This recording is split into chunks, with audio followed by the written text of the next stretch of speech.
Hello and welcome to Footnotes, the Cicerone podcast, a podcast to inspire you about outdoor travel and activities in the UK and across the world. I'm Hannah. And I'm Amy. And welcome to our latest episode. For this episode, we are joined by Ben Roughton from Contours Walking Holidays, who are a company that offer self-guided walking holidays in England, Scotland, Wales and Ireland, offering a range of routes, some of which use Cicerone guidebooks. While we are going to be talking mainly about using Contours for self-guided walking holidays, Contours also provides self-guided cycling and trail running holidays. You can find out more by visiting their website, www.contours.co.uk. At Cicerone, we are big fans of setting off on your own adventure. Cicerone guidebooks contain everything that you need for a successful long-distance walk, and it's very liberating to do that. But for many reasons, you might prefer to use a self-guided walking holiday company like Contours. In this episode, we want to discuss why you'd go walking with a holiday company. Ben, welcome. Thank you so much for joining us. Oh, thank you. Thank you for inviting me on. To start off, could you first explain what a self-guided holiday is? Absolutely. A self-guided holiday is tailored around you, your dates, the destination you want to go to. It's all your abilities as well. Whether you're happy walking longer walking days or shorter days, and you're not walking with anybody else. I mean, you could walk with your partner, you could walk solo, your family, friends, bring your dog along as well if you want to. And you have that freedom. Because if you're with a guided group, you have someone leading the party and you're with other people. And some people like that. Some people really enjoy having that and the sense of camaraderie amongst other people doing the same hike. But for a solo adventure, it's all about you. You have that freedom with the map and the guidebook that you've got in your hand. You're walking independently from inn to inn. You're discovering the trail at your own pace, really. You get to decide when you want to stop at a cafe, when you want to stop at the cafe, or if you want to pause for a picnic. The only thing really stopping you are the daylight hours and your abilities at the end of the day. It does seem like a self-guided holiday has all of the advantages of a solo independent adventure, but with that support from an organisation or a company. So with that in mind, what are those specific advantages?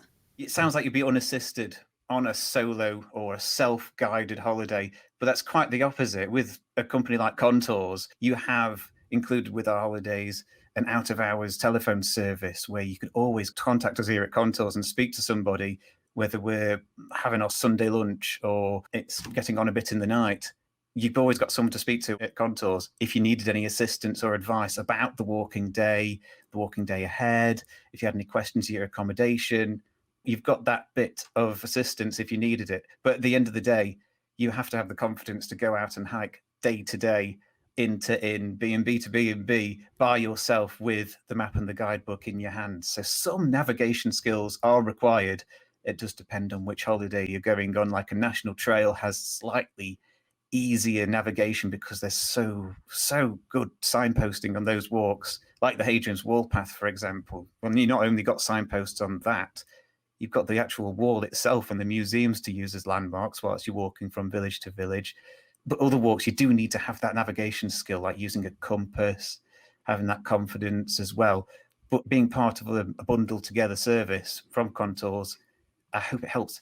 Brings a bit of confidence to people knowing that we can set off to the first night B&B knowing everything is set out and organised in this manner where you know where you're walking to each day. You've got the directions in your hand to the next B&B. You know if there's going to be a pub, if it's going to be doing evening meals or packed lunches. And of course, you've got the map and the guidebook in your hand. I always like to say that you've got the map and the guidebook because those are the main things you'll need to get from pub to pub and B&B to B&B, as well as our own little detailed, tailor-made holiday pack, which we post out and email to you before the holiday starts. That's the key bit as well.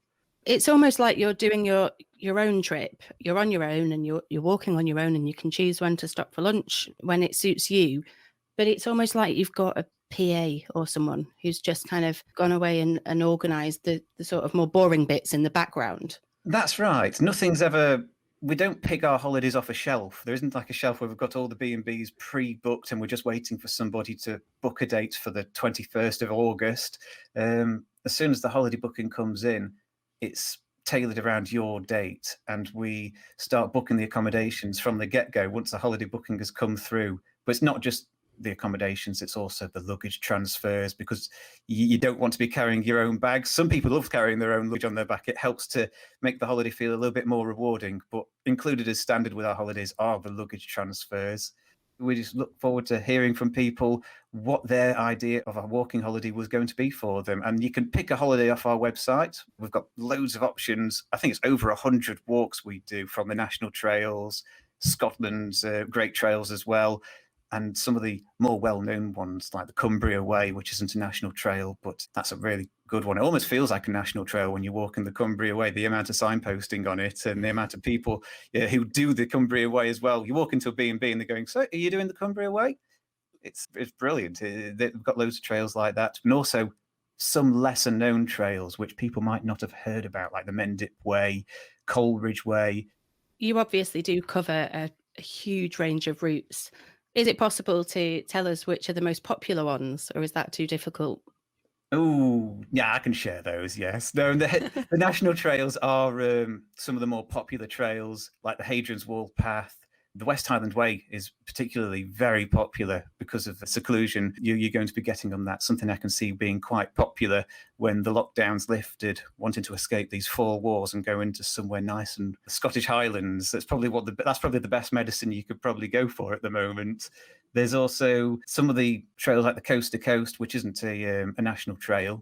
That's always a popular route, always a popular challenge route for people from the UK or from all around the world. People know about the Coast to Coast. Some of the smaller walks as well have been quite popular, like our Cotswold short breaks, which take in parts of the Cotswold Way National Trail, but also heads off into lesser known and lesser talked about parts of the Cotswolds, which a lot of the hikers don't really get to visit because usually they're just on the Cotswold Way. Those are quite popular as well. And people come from all around the world to come and do these trails. And I always think it's quite surprising that people in the UK don't necessarily know how many trails there are, and they haven't necessarily explored how much there is to offer in the UK. Perhaps for this summer, when going abroad might be a bit more difficult, the UK does actually have a lot to offer for walking and trekking, doesn't it? We are spoilt for choice. We are so spoilt for choice with the trails we have right on our doorstep or at the other side of the country. And being such a small island nation, we haven't got that far to travel to get to the trailhead of a walk that we've always been dreaming of whilst we've been in lockdown, or dreaming of for several years, in fact. The only thing you really need to do is pick the right itinerary for you, and whichever dates work for you as well. I'm just so fortunate to be living in the UK to have all of these trails, even though you've got so many urban areas dotted around. You're always within a short distance of a national park here in the UK, which is very fortunate.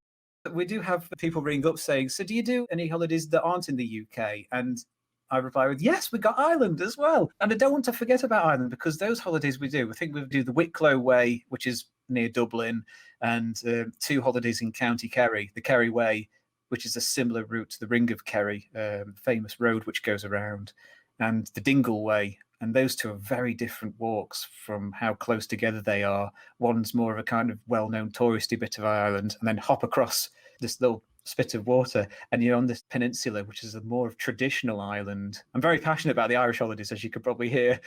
You've touched on it a bit already, how you work with people to find a route that's suitable for them. But what is that process like? Do people usually come to you with, yes, I want to do this specific route on these specific dates? Or is it sometimes more vague than that, and they just want to do a long distance route that takes 2 weeks, and then you work with them to find one? So sometimes they'll pop onto our website and they'll have a look at itineraries we've got on there, and they'll find something that inspires them and catches their interest, and they'll come to us and say, I'm really interested in this holiday, 8 nights and 7 walking days, and I'd love to go and book it for these dates.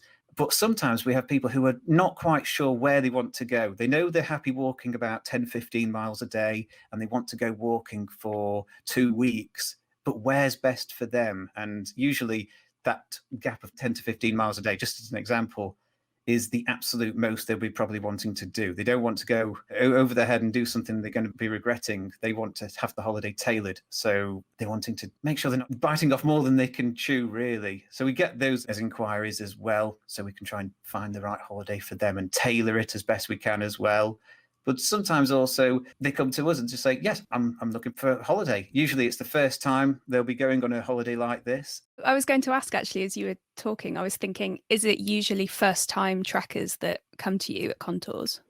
Yes. Usually we get some first-time hikers and they're looking to build their confidence up with a trail. It's not as easy going straight out of your own home door and into the countryside. For some people, that's quite difficult. So they sometimes go to a holiday company like ours to build their confidence up, knowing the accommodations have been booked for them, knowing that there's luggage transfers between each of the B&Bs as well that they don't have to worry about, and also having something in their hands, a nice holiday pack which details every B&B, and having that map and guidebook in there as well, making sure that they've got the best map and guidebook to use for the holiday that they're about to do.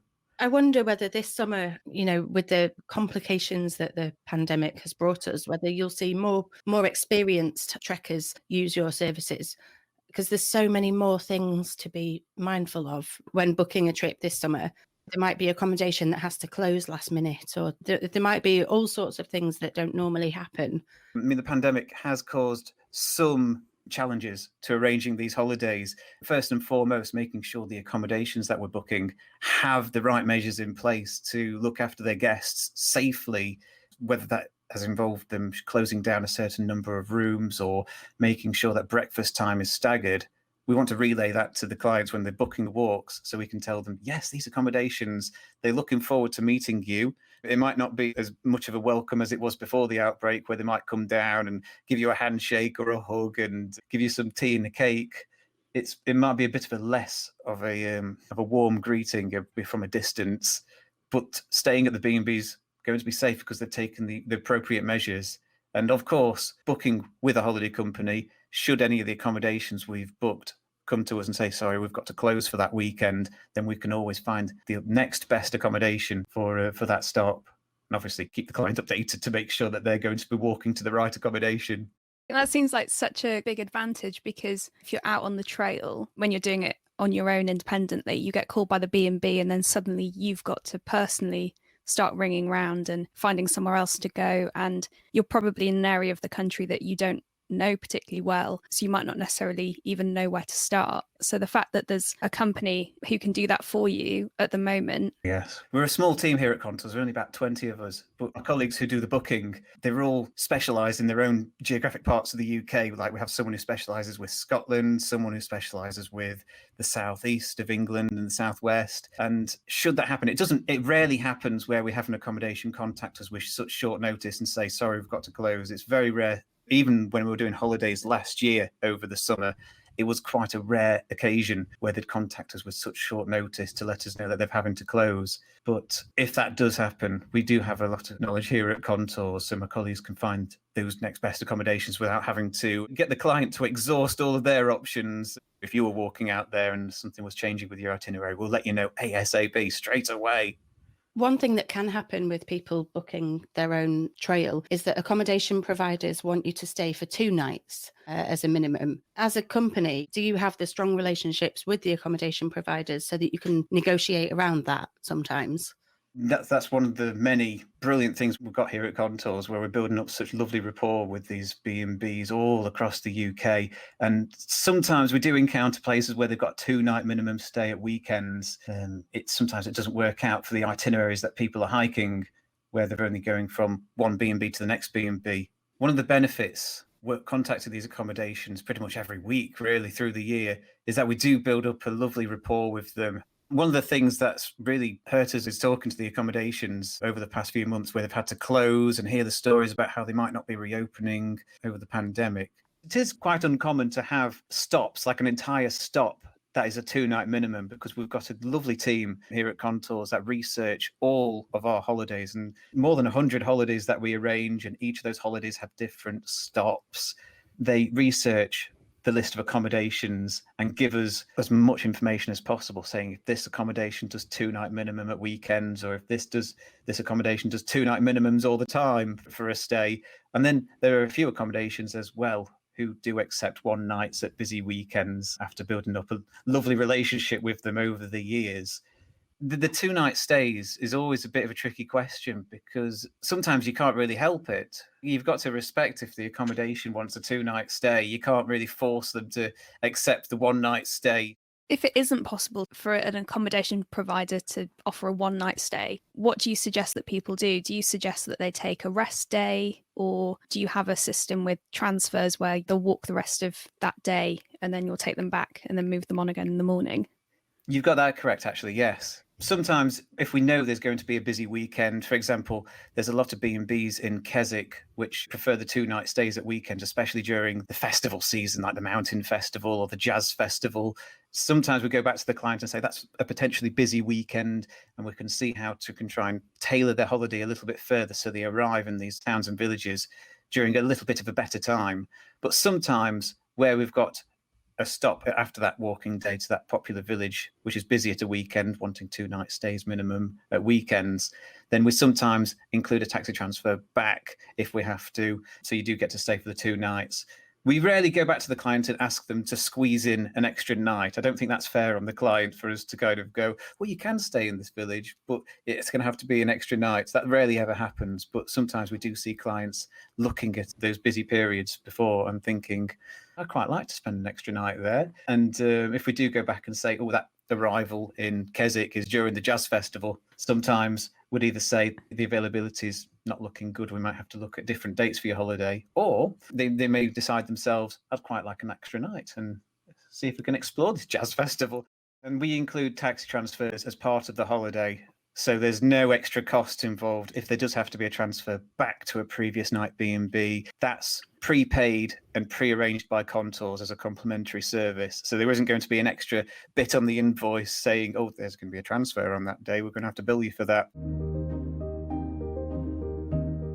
Seeing as you brought up finances, is it always more expensive to use a walking holiday company? I know you're getting lots of advantages for that. Or can it potentially be cheaper to use a holiday company instead of booking it all yourself?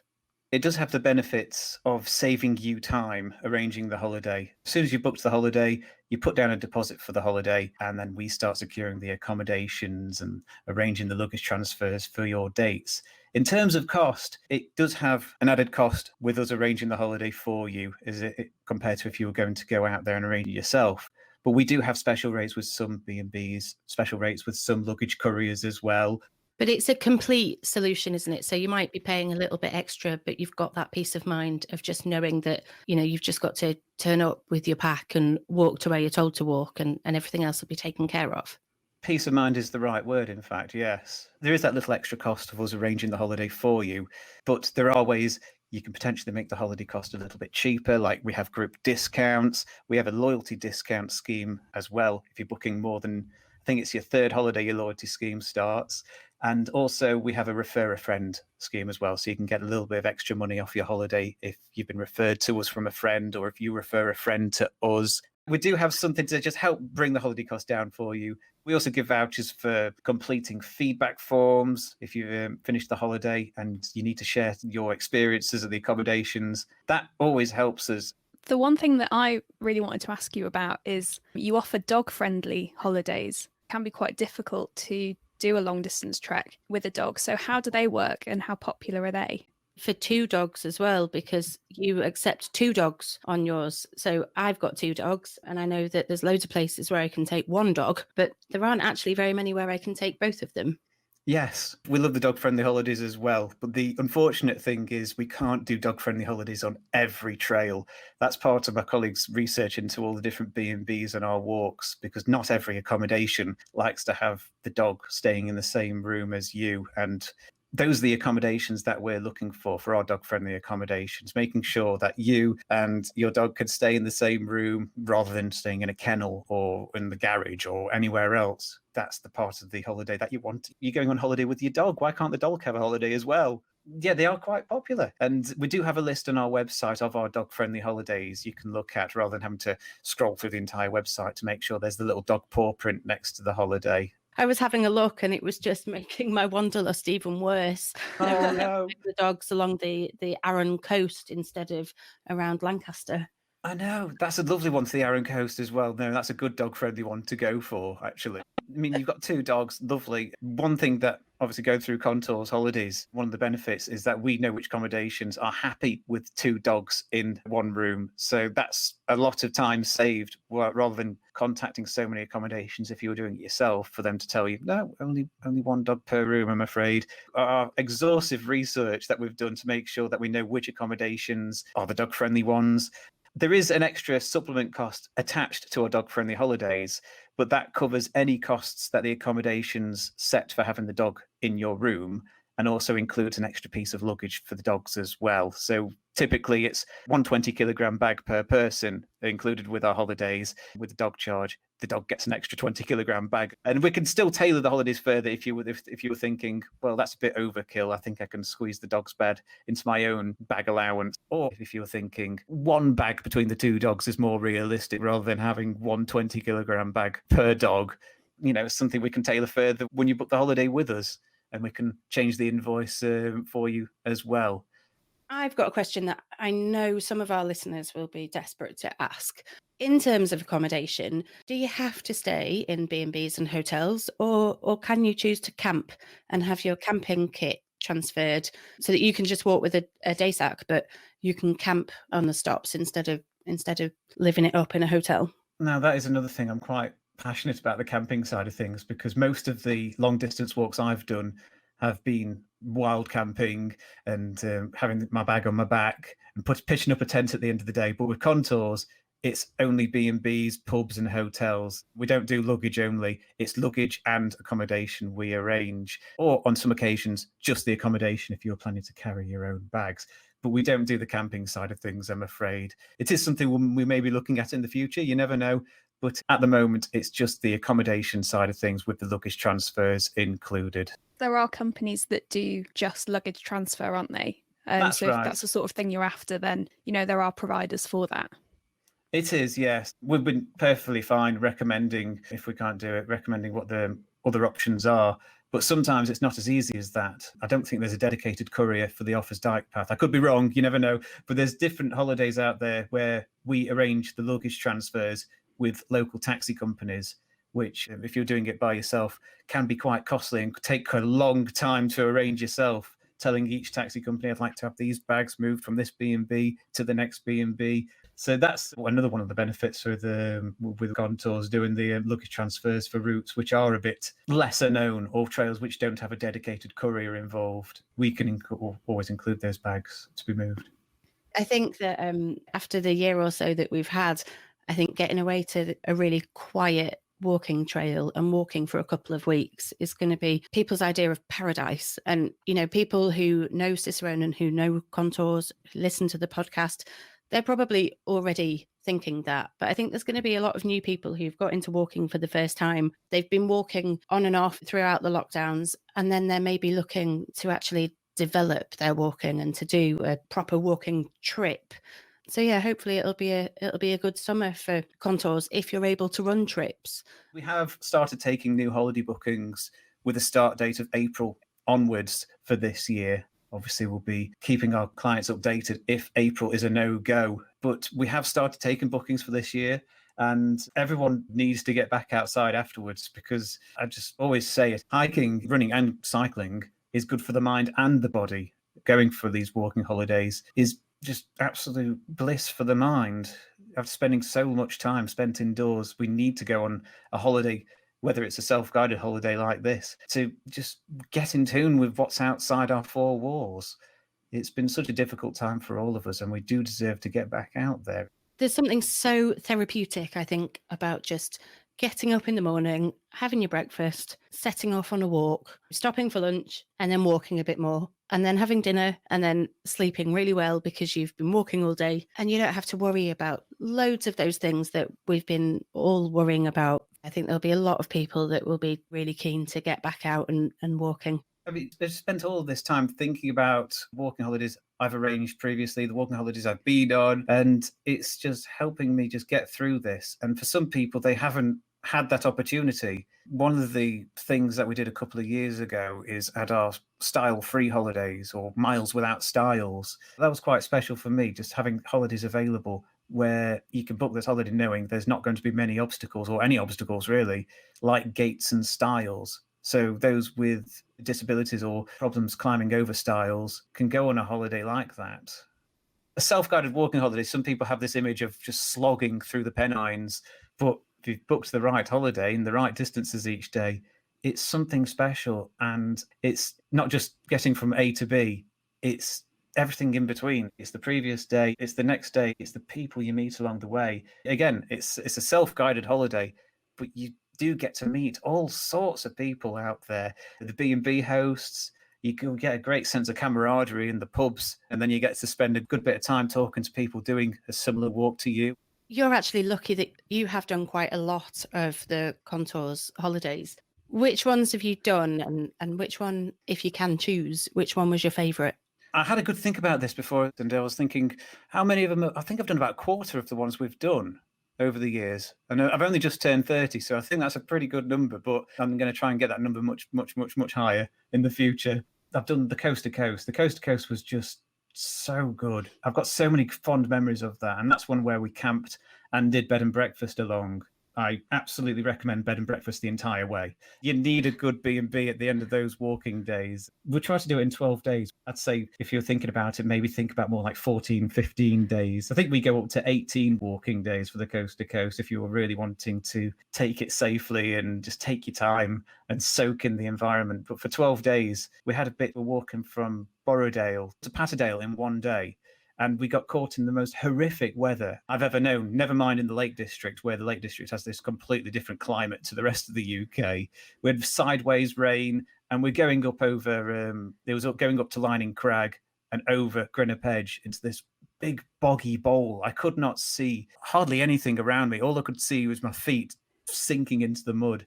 And I was thinking, well, we're going to go all the way to this village I can't see. So we ended up having to shell out for a hotel in, I think it was the Quaker Hotel in Grasmere, which is, so we'd hardly done about half of the walking distance. And then the next day made up the missing distance we didn't do the previous day all the way to Shap. And that turned into a bit of a 20 plus mile slog around up to Kidsty Pike and along Haweswater. That day's always got me. And I like to use that as an example when people are thinking, so what happens if I can't make it? And you just ring us up and we'll be able to recommend a lovely taxi company to come and pick you up, and so you don't have to shell out for your own B&B and do what I did, where you had to make up unnecessary distances. Again, that was a night where we camped, and I was thinking, oh, why didn't we book hotels? Why didn't we book pubs? I share these stories with people ringing up, asking questions about these holidays. And if I've done them myself, I can help them pick the right itinerary if they were a bit flexible and they were thinking, am I picking the right itinerary? What do you think, Ben? And I can share with them, well, if there's going to be horrible weather on that section, you might be regretting doing Borrowdale to Patterdale in one day. You might want to consider stopping off in Grasmere so you don't have to shell out 200 quid for a room at one of the hotels there because you've bitten off more than you can chew, or you couldn't walk in the rain. And it's funny. I also look at a lot of the feedback forms that come through, and I've had so many people that this was the best holiday I've been on. And I'm thinking these people would have probably gone on holidays to the south of France and to Spain or to the Caribbean. And I was thinking, that's really got to be something where the best holiday they've had is a rainy day through the Lake District, walking across the country. That just says so much. And it really makes me happy when I'm reading the feedback forms and they're telling me this has been one of the best holidays I've been on, and I have been here. And it's like, wow, that's quite something. Everybody has different experiences on their holidays. Everybody gets good weather. Everybody gets bad weather. You can never really guess what is going to be happening along your holiday until you've gone on to it. And the guidebooks just give you an extra. That's why we include the guidebooks and we send them out before the holiday begins, so you can brush up on what you can expect. But it's never going to be exactly as you read. You're always going to have your own story to tell and your own adventure along the way. It sounds like you really build up a rapport with your customers, and that's something that we can relate to. I mean, we're very lucky that people come and they buy a book from us, and they go with a company or they arrange it themselves, and then they'll come back to us 6 months later and say, that was a brilliant recommendation. I loved it. Where should I go next? And building up that rapport with the customers is just one of the best feelings, I think. It is. somebody's taken your suggestion, your guidebook or your holiday, and they have turned that into something, an experience that they will remember forever. And sometimes it's a life-changing experience.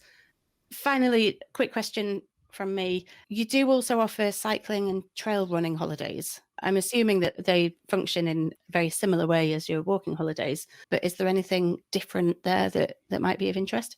Yes, no, we were talking about walking holidays, haven't we, for so long? The running holidays and the cycling holidays, I don't want to forget about them at all. The cycling holidays and the running holidays work exactly the same way, where we arrange the accommodation and the luggage transfers and also bundle it together with the holiday pack and tailor it around your dates. Again, making sure you're looking at the different itineraries we've got on our website, and we can tailor it if you don't find anything you'd quite fancy on the website, if you're looking for something a bit strenuous or a bit less demanding.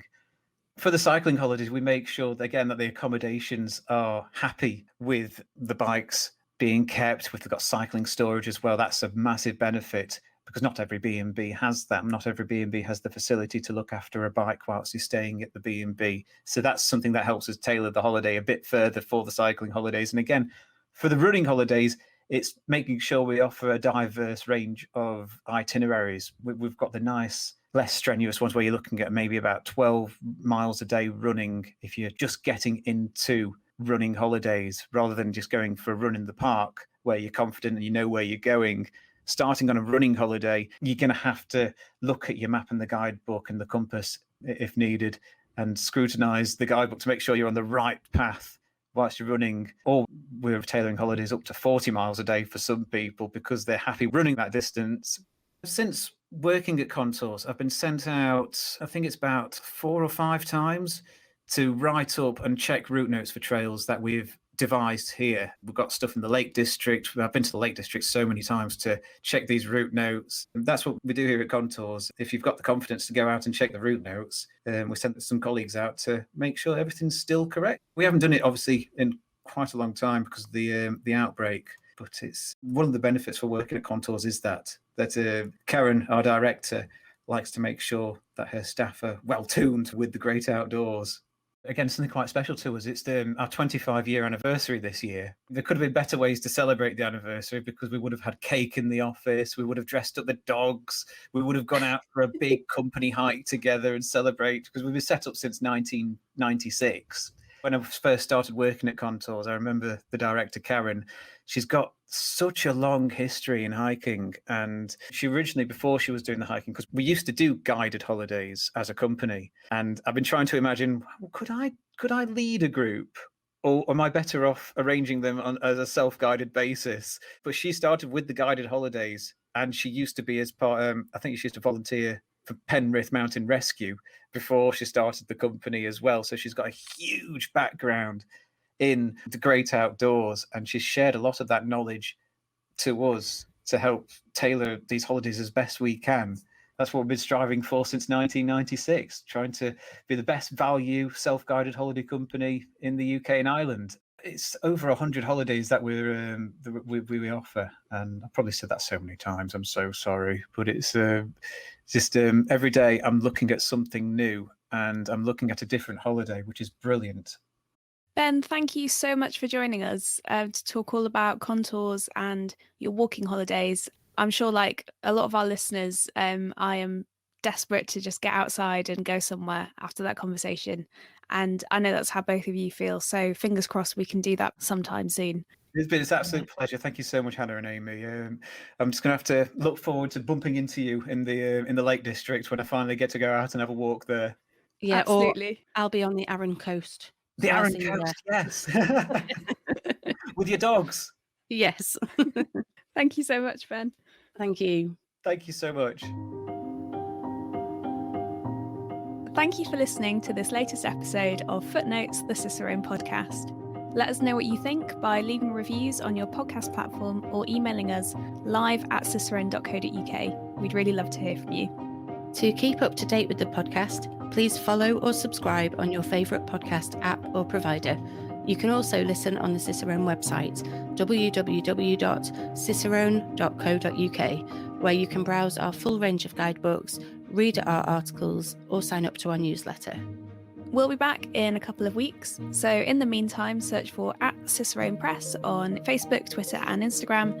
And you can also join our Facebook community group, Cicerone Connect, to connect with other outdoor enthusiasts.